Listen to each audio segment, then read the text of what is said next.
Assalamualaikum warahmatullahi wabarakatuh. Sampurasun. Haduran alhamdulillah tepang dangu deui sareng Mang Maman.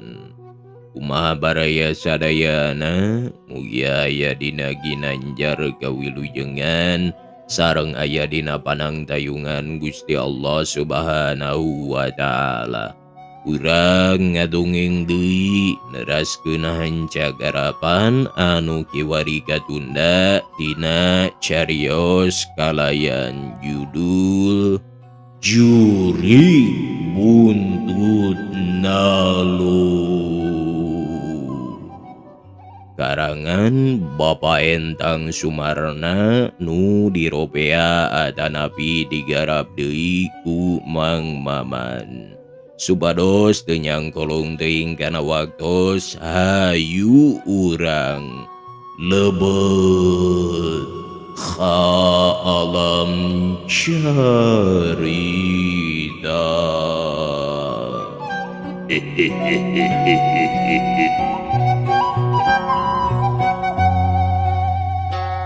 Baraya kaum dang upami telepat hanca anu kiwari teh urang wangsulan heula sakedap.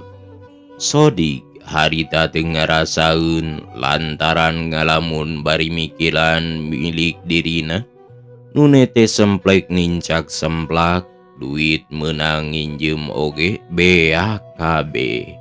Tumpangna di jalan teh bari seserian siga nu geloba.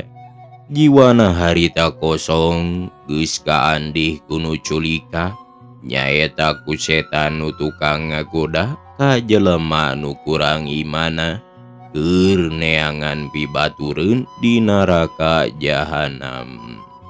Palebah jurus itu aksan beh kulon kabeneran harita gok panggih jeung sakur nu karek balik ngakurkeun angka buntut. Manehna oge lempangna siga nu teunangan pisan kaciri ari jelema pamaenan eleh mah sok itu sok letoy teu siga ari meunang mani ngageudig lempangna oge siga Gatot Kaca rek nyusul bapa maling. Ih, kunaon si laing teh dik? Make ngadon seserian di jalan? Kawas kalakuan anu keur gelo anyar bae geuning. Omong sakur kageteun. Bari terus harita megat di hareupeunana. Naon burung? Ya si lain mate nyebut gelo anyar ka dewek. Ya si lain teh neleh ka dewek teh. Pira ku jelema bener-bener disebut nu gelo anyar mah. Ya si lain teh burung. Ceuk Sodik bari morongos jeung nulak cangkeng. Hai, araraneh teuing, rasa dewek mah nanya teh bener. Kunaon si laing make seserian kitu? Sabalikna si laing kalah jadi ngambek ka dewek, make nyebut burung segala rupa. Nah si laing teh teu eling. Jawab sakur molotot ka baturna nu keur nulak cangkeng. Nah aku mate nyebut nu gelo anyar. Ari nu sesengrian sorangan di jalan mah lain jelema legejeug. Sia nu burung sepupugu make nyebut nu gelo segala rupa. Sia nu gelo mah sia nu burung mah hoya. Ceuk Sodik anu geus lat-latan teu inget kana purwadaksina lantaran geus kaandih ku setan dina guha garbana. Ilang elingan nu sampurna geus poho kana nanaon. Pugu sia nu gelo anyar hoya. Tembal sakur bari molotot. Sababoga rasa diungha ku baturna. make wani nyebut burung sagala kamanehna. Sia anu edan mah. Omong Sodik mani nyengor jeung melotot. Puguh sia ayeuna anu edan mah. Puguh make nyebut edan ka batur. Hola.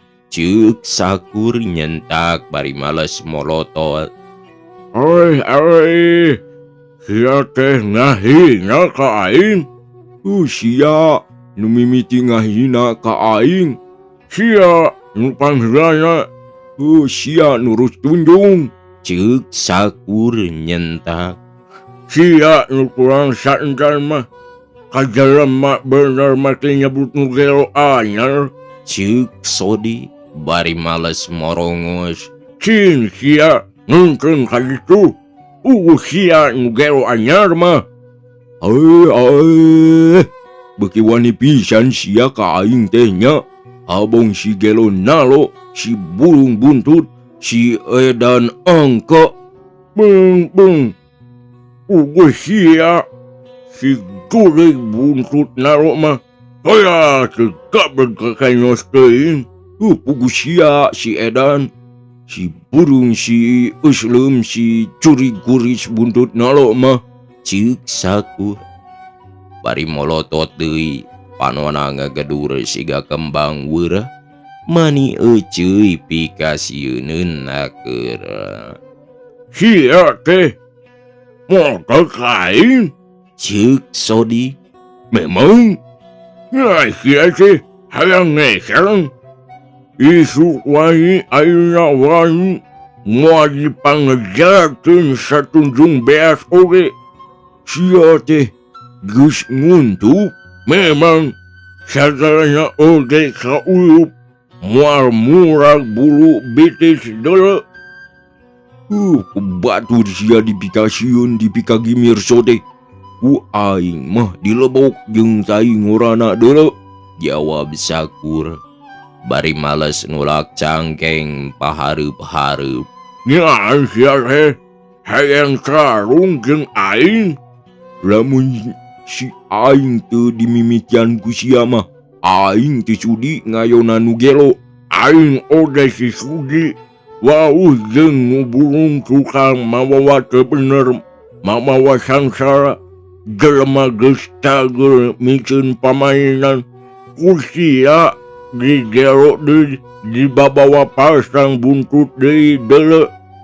Sia nu mimitian mawa ka aing. Puguh sia jeung siram sigan si cudik buntut nyawa. Sia jeung si padamuru nu gelo nalo. Puguh sia luguna si edan angka. Heueuh, puguh sia tukang ngokod gode mah. Paraya kaum dangu, dua kawan anu satia, harita jadi lawan nu pasea. Keur pasia-sia silih carekan, silih sengklekeun, silih tembongkeun kagorengan. Ngan sakotret kayu api manemeh henteu karasa pisan. Si setan ngagodana ka jelema nu kurang kuat imana mah. Panto hatena geus rujad. Balas ku setan dipake peponcoran bulak-balik keluar kajero saban usi. Dua sobat pada kaancikan iblis. Geus kaanjangan setan. Ate mana masing-masing geus kaajul ku jajal. Kakerid ku korod nu tingkurunya dina nafsu. Lulunjuk mawa amarah. Sabab mungguhing jelema salawasna taralana dina laku jeung pikiran pinastikeuna ku robah.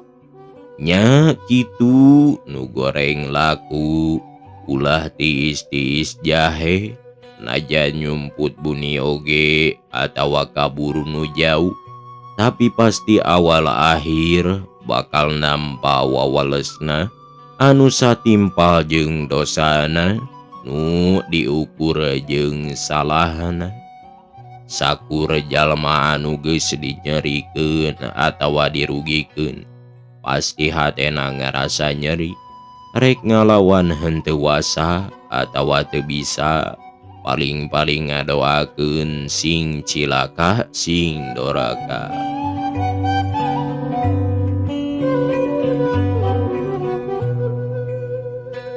Baraya kaum dangu, lamun di dunya can mayar hutang, laku lampahna di akhirat pasti bakal ditagih kuno mayar. Dicontang tina amal jariahna, lamun jelema teu boga amal pisan, pasti tuturunana nu bakal kabagean geutah nangkana. Manehna anu kudu mayar ngalunasan jeung ngabatian hutang kolot-kolotna. Anu mata kudu eling ulah ngalakukeun salah, kusabab pasti pinanggih jaga urang ka sorang wawalesna laku lampah anu goreng. Nya kitu Sodik jeung Sakur nu harita sarwana pada karanjingan setan. Paroho kana kontrole dirina pribadi, pasea di tengah jalan.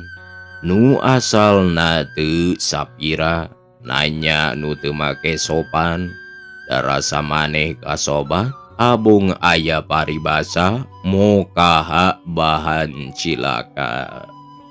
Baraya kaum dangu, harita Sodik nafsuna nguwung, geus hayang brol ngabudalkeun, panon beureum ceuli beureum, beungeutna geus semu geuneuk, kawas beusi atah beuleum, untuna kekerot siga beurit keur ngagegelan boboko kejo, nyieun liang hayang moncorkeun ka hayang. Sakur, nya sia teh hayang resang. Omongna bari molotot jeung nyekel perah badogna nu naplok dina cangkengna. Tibatan dewek dihina ku, kitu ku silaing dewek geus lari rabi tegang pati. Paeh moal 2 kali, sakarep silaing ku dewek rek diayonan. Setan sia mah. Nyahang ku aing ke silaing. Silaing nyatu kejo, dewek oge nyatu. Kejo naon bedana? Mun kitu silaing nyatu batu, karek ku dewek dipikasieun, dipikagila. Jawab Sakur bari molotot wani. Alodo sataun, lantis ku hujan sapoe. Itu mungguh ceuk paribasa teh mah. Nu hartina kahadean mang taun-taun geus leungit ku sakotret kayu api. Kare musna timbul jadi kagorengan, sifat-sifat mah geus leungit. Sok berapa saat berusia teh Sakur? Ceuk Sodik. Bari manehna buru-buru mesat badogna. Harita geus dilagar di luar, katojo ku sorot bulan, katembongna maneh gugurilap matak paur anu nenjo. Serepet Sakur ge mesat badogna. Anu ngagaplok tina cangkengna, matana neuteub kana beungeut sobatna, nu harita geus jadi musuhna. Cok, silaing teh gerah hoja Sodik. Sakarep silaing ku dewek rek diayonan. Omong Sakur bari tuluy pasang kuda-kuda manireke rapi, malum duanana oge bari saeun menca. Baraya kaum dangu, nya kitu Sodik geus mimiti nembungkeun lelewana. Matana neuteub kana tak-tak Sakur, di mana usik rekamana nu diarah, didinya bakal dipapagu seseukeut badogna. Musuh lawan geus pada arati, ati ariatna pisan. Umurna rek dituturkeun kana seseukeut badog anu sakitu rampingna. Sukuna ngeleser beuki deukeut, beuki deukeut. Ceuk Sodik. Bari ngembatkeun bedogna luncat ngarah kana sirah Sakur. Sakura oge lain jelema bangsa peuyeum bol nu hipu daging jeung tulangna. Harita rikat ngagiwar kagigir. Yut! Ceuk manehna ngelit badoga musuh nu keur untung di luhur kahandap. Bari nyabetkeun badogna kana beuteung Sodik. Badog Sodik molos ngakan angin. Harita jadi manehna nu diancam pibalayun badog Sakura. Nyoloyong rek nguras beuteungna. Gancang manehna ngelok ka tukang bari lunca. Karek sajurus oge duanana geus pada ngarenghap ranjug. Dibahayaeun nyarantong dina biwir mata. Mun kurang rarikat kurang arawas mah seseukeut badog geus ngaranjang kana arawakna. Musuh lawan pada wani. Panon duanana siga anu teung ngariceup marong kana tak-tak jeung hihideung panon musuhna. Kamana ngagilirna kadinya jalan Panarajang. Hup! Yut! Duanana bareng Narajang bari luncat jeung ngahambatkeun badogna. Terang! Badogna diadu. Ngadegena tarik pisan. Geus henteu dipariksa rompang henteuna deui. Harita Sodik nyapu nyabetkeun sukuna. Arek ngarengka suku Sakur. Tapi Sakur oge mani awas jeung tangginas. Harita sukuna gancang diangkat ka luhur saeutik. Bari dijejekan kana suku Sodik. Bari dijejekeun kana suku Sodik nu keur nyoroyong tari. Baraya suku Sodik rikat ditarik deui kasieun kajejek ku dampal suku musuhna.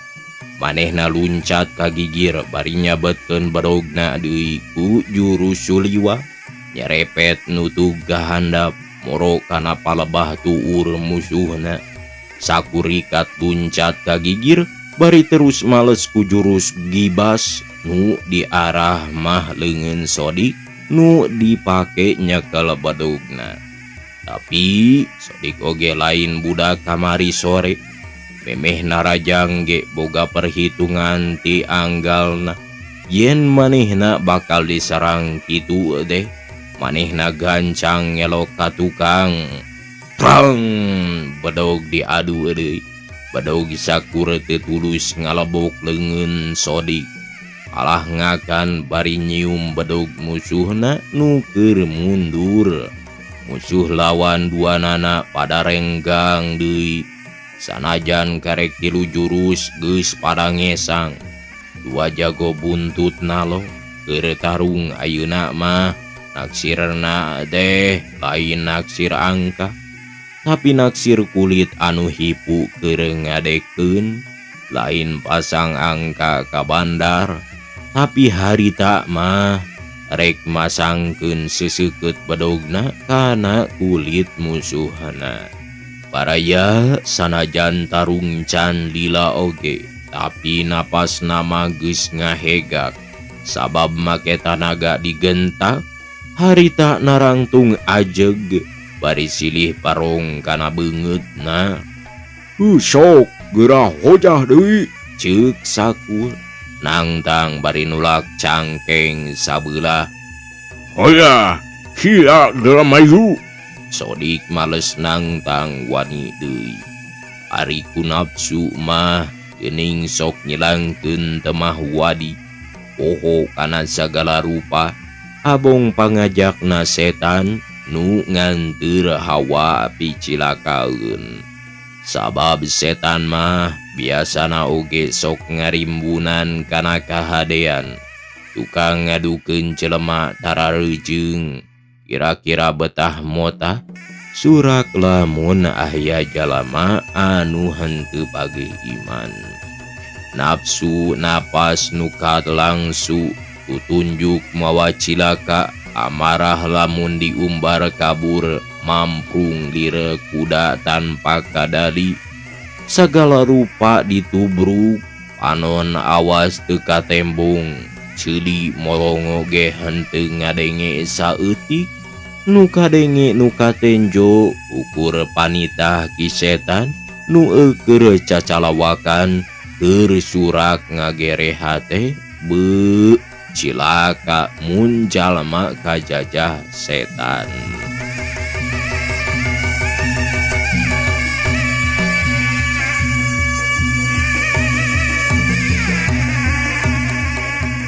Baraya kaum dangu nya kitu deui.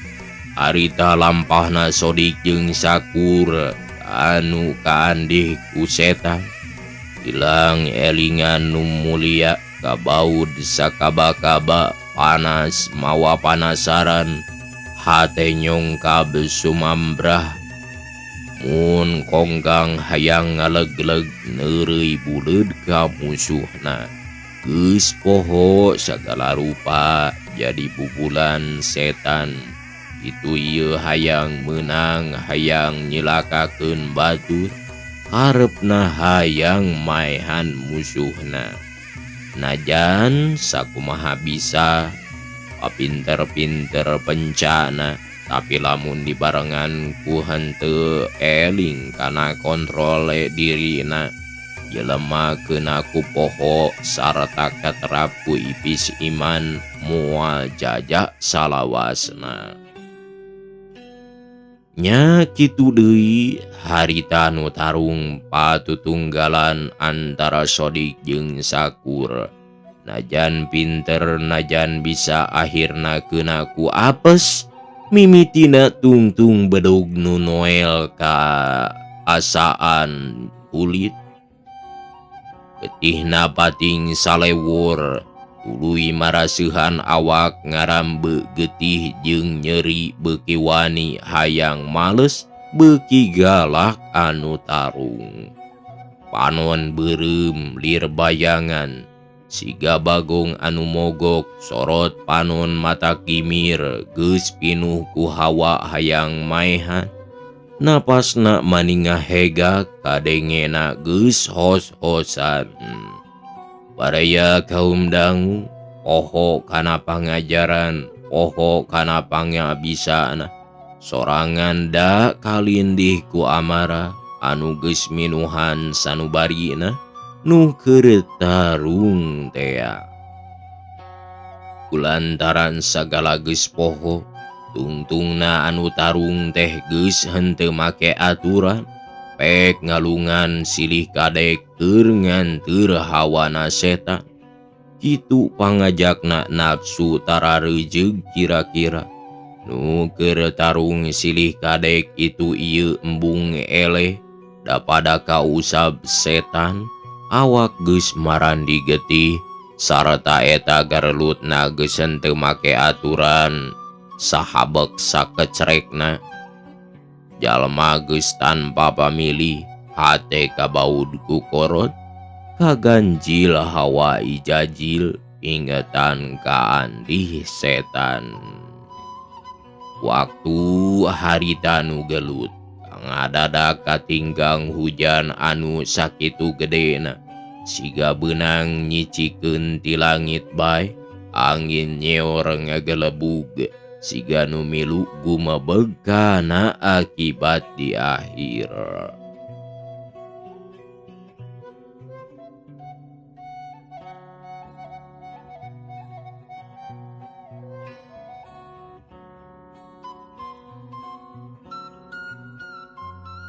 Hujan angin mani nyeor, langit angkeb mani poek, gelap dordar mata keung, tambah harita geus peuting. Jalan-jalan rehe combrek tayan wani ngulampreng dina wanci keur kitu mah. Komo jalan ka Cibuntu mah tong boro diparunggu hujan. Angin kitu dalah tadi ge tawa ti samemeh hujan manis sakitu ti iseunana. Nepi kanu keur gelut di sisi jalan oge eueuh nu nangeunan.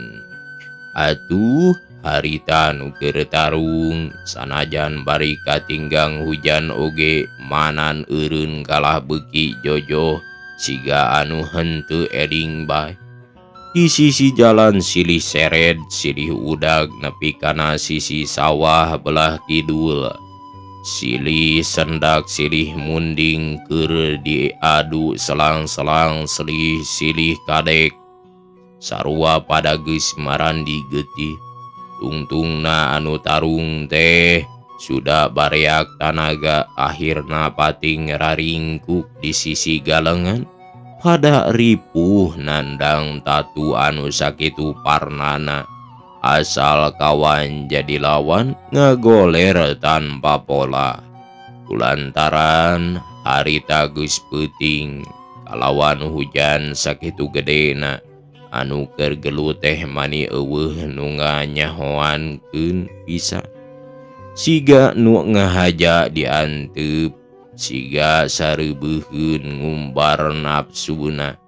Gelap siga milu nanggap nu ngalumbar amarah rongkah. Peuting kaandih ku beurang kacaturkeun dina poe isukna. Isuk-isuk keneh geus galujrud aya nu paeh pak tunjang-tunjang dina sisi galengan sawah sarta awakna oge manita ratu darewang. Getih nama geus saat kabawa ku cihujan ngan mayitna mani geus jaleger pisan lantaran beku kahujanan. Baraya kaum dangu atuh balarea mani ear mata kujrud salah lembur majar maneh jago pasang buntut nalo teu nyana ayeuna geus jadi jurig.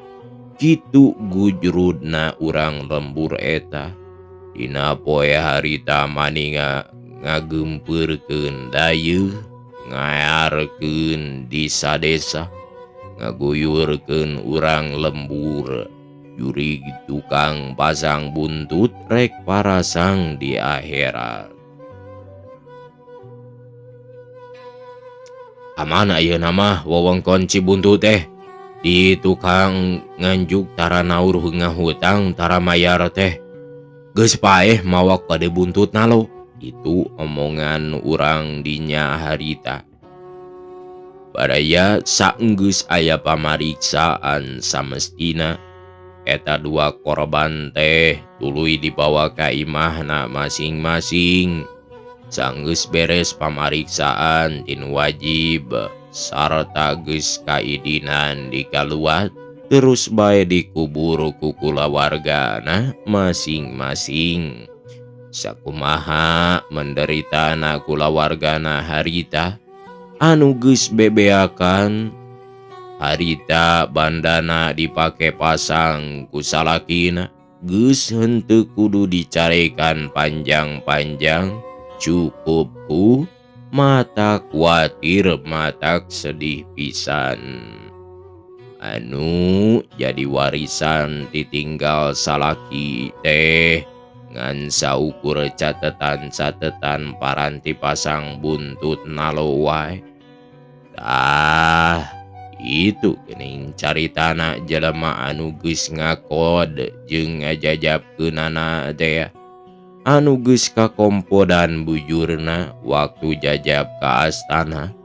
Tiluanana mah geus jadi korban maraot marandi getih demi nu saurang deui jadi penghuni Cikemeun. Uluy edan mani paciweuh maceu ceceleweungan nyebaran kode buntut nalo. Ieu caritaan teu acan tamat nepi ka di dieu bae.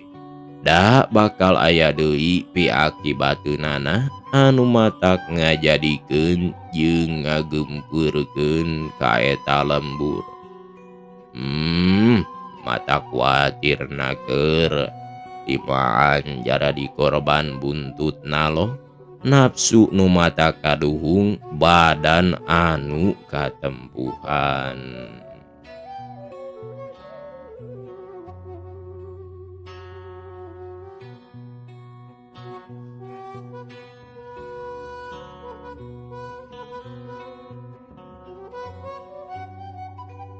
Baraya kaum dang Peuting harita keur waktu hujan sakitu gedena.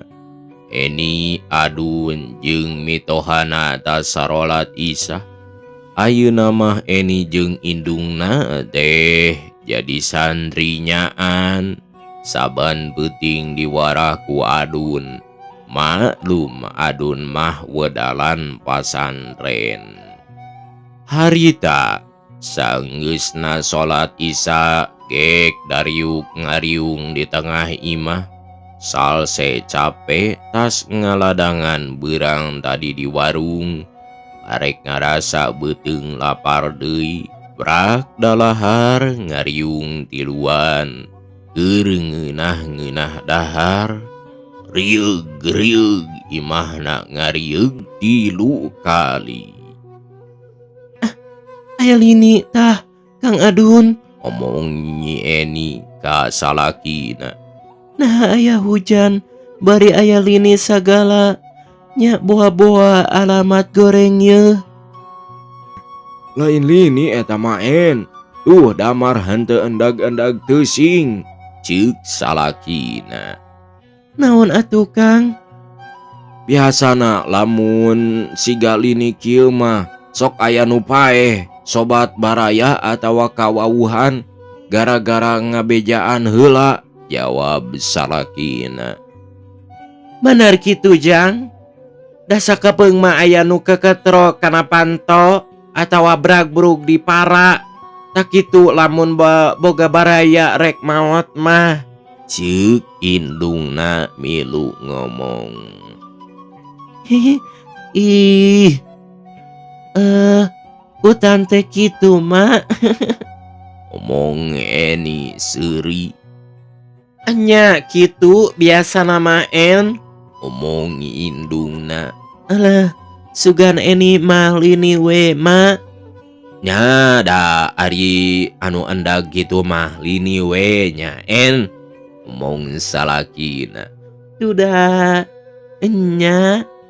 Ari eta anu endag di luhur ranjang naon? Yeay. Eta mah atuh. Eni ngomongna seuri. Bari tuluy ngadeleh ka salakina. Akang mah teu boga ka era. Kapan eta mitoha camperego hareupeun make ngombong nu kitu patut sagala rupa. Ngadenge kitu. Harita mah biut milu seuri. Meh bae kabasekan. Malah dina hatena mah ngagerentes ngomong kieu. Nah ari barudak ayeuna mani teu baroga cedok ngomong hareupeun mitoha teh. Saenggeus beres dalaharna tuluy saredanana dituntupkeun kana lomari leutik. Minangkana mah lomari makan meureun.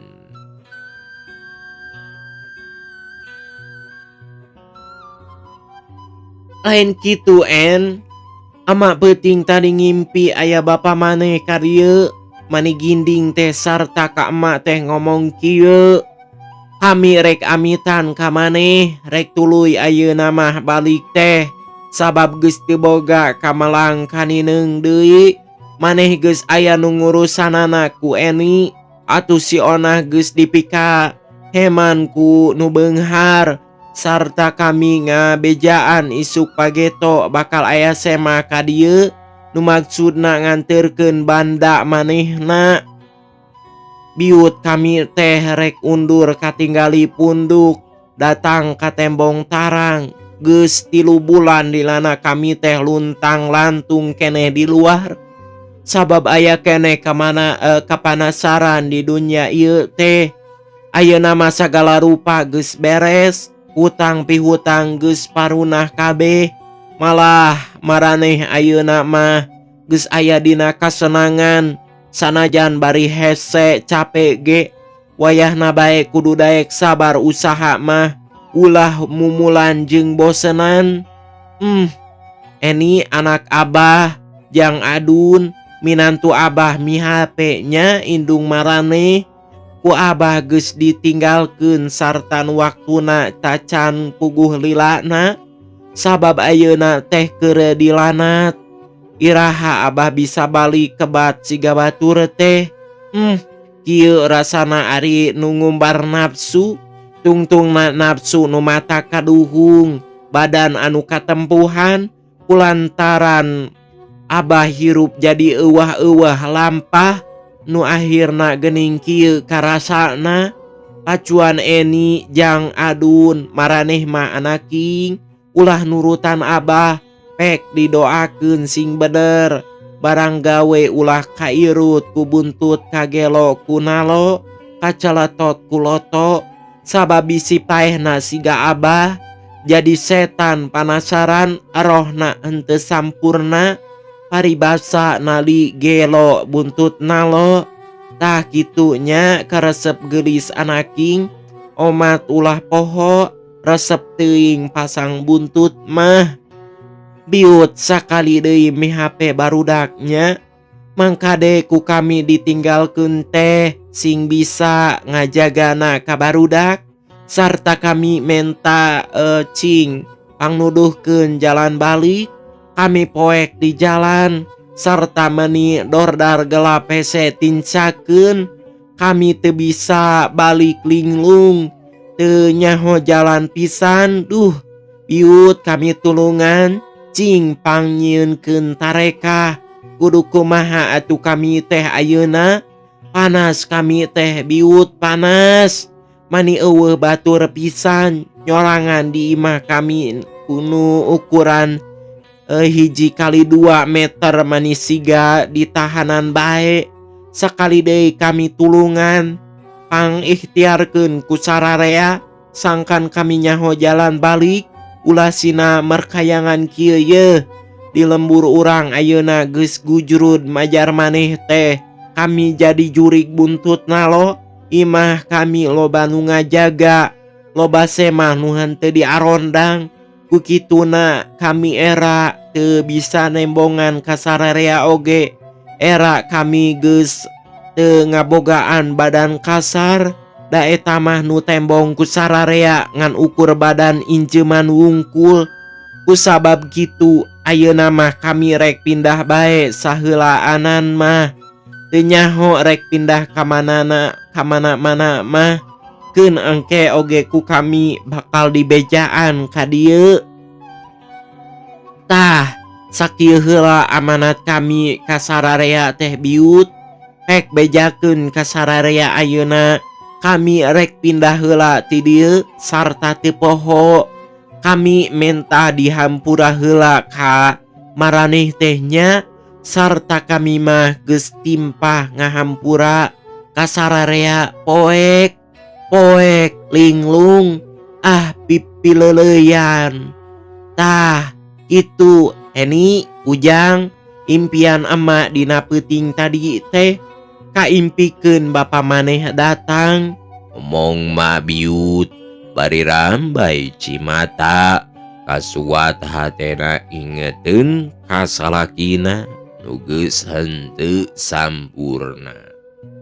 Paraya kaum dangu ngadenge carita indungna kitu, harita Nyi Eni nginghak teu kuat sedih kasuat-suat, hatena ngarakacak watireun ka bapana nu geus paeh henteu nyaho di jalan mulang ka kalangan kalanggengan. Watir ka abah, arahna teh jadi merkayangan kitu.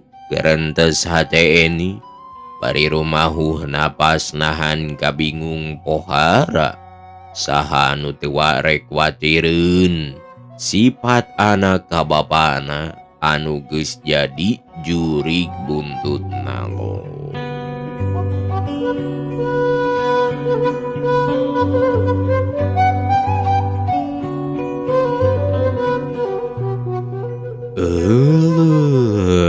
Baraya waktosna barantosep, insyaallah enjing dilajengkeun deui. Apunten dina samudaya kalepatan kakirangan sareng kaluluputanana, mugi aku sadayana dihapunten. Sareng hatur nuhun pisan rebu-rebu nuhun laksa ketika bingahan anu atos subscribe jeung anu parantos satyana. Mung sakitu wae, wabillahi taufiq wal hidayah. Wassalamualaikum warahmatullahi wabarakatuh. Ciao.